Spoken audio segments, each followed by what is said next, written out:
शिर्डीमध्ये रामनवमी उत्सव, श्रीमती अंजू शेंडे यांच्या हस्ते श्रींची पाद्यपूजा।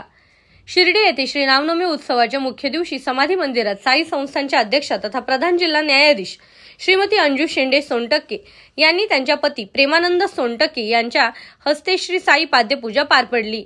यावेळी मुख्य कार्यकारी अधिकारी गोरक्ष गाडीलकर, उपमुख्य कार्यकारी अधिकारी भीमराज दाराडे, मंदिर विभाग प्रमुख विष्णू थोरात, जनसंपर्क अधिकारी तुषार शेळके आणि संरक्षण अधिकारी रोहिदास माळी यांची उपस्थिती देखील लाभली होती। श्री साईबाबांच्या समाधीसमोर पार पडलेल्या या शुभपूजेचा माहोल भक्तिभावात रंगला होता आणि रामनवमीच्या दिवशी हजारो भक्तांनी दर्शन घेतले। इंग्लिश बोला फ्लुएंट, कारण सोबत आहे प्रॉमिनंट। उत्कृष्ट इंग्लिश बोलण्यासाठी आजच संपर्क करा 8600000069।